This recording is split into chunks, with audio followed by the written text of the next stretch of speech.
Hello students, welcome to Eduauraa. My name is Rajni Jha and I'll be taking Sociology optional classes.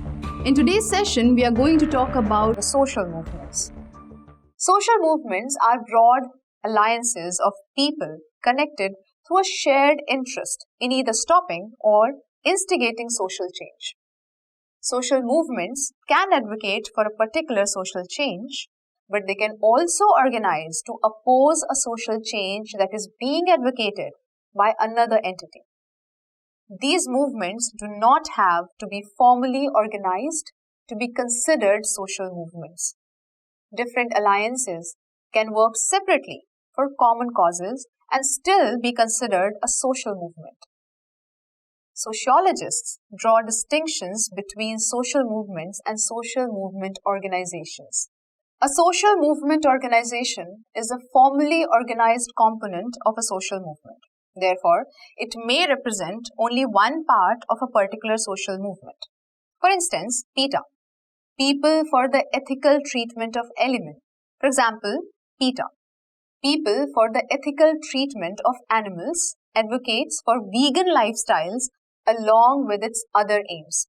However, PETA is not the only group that advocates for vegan diets and lifestyles. There are numerous other groups actively engaged towards this end. Thus, promoting veganism would be considered the social movement, while PETA would be considered a particular social movement organization working within the broader social movement. Modern social movements became possible through the wide dissemination of literature and the increased mobility of labor, both of which have been caused by the industrialization of societies. Anthony Giddens, a renowned sociologist, has identified 4 areas in which social movements operate in modern societies. First is democratic movements that work for political rights. Second, labor movements that work for the control of workplace. Third, ecological movements that are concerned with the environment. And finally, the fourth, peace movements that work towards peace. It is interesting to note that social movements can spawn counter movements. For instance, the women's movement of 1960s and 1970s resulted in a number of counter movements that attempted to block the goals of women's movement. In large part, these oppositional groups formed because women's movement advocated for reform in conservative religions. Then we talked about types of social movement. Social movements occur when large group of individuals or organizations work for or against change in social and political matters. Next is Eberle's 4 types of social movement. Based on who a movement is trying to change and how much change a movement is advocating, Eberle identified 4 types of social movements: redemptive, reformative, revolutionary, and alternative. There are other types as well based on, first, scope. A movement can be either reform or radical.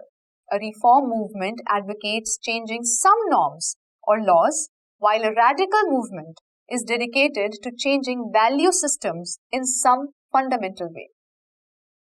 A reform movement might be a trade union seeking to increase workers' rights, while the American Civil Rights Movement was a radical movement. Next feature would be type of change.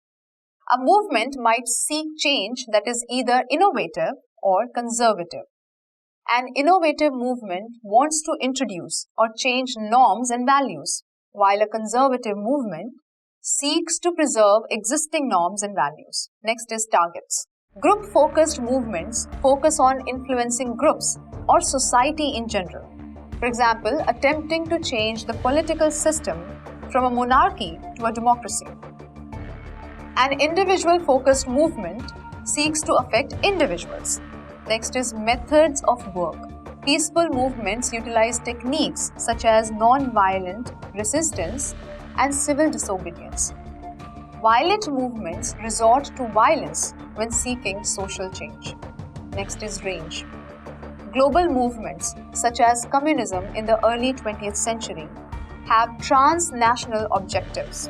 Local movements are focused upon the local or regional objectives such as preserving a historic building or protecting a natural habitat.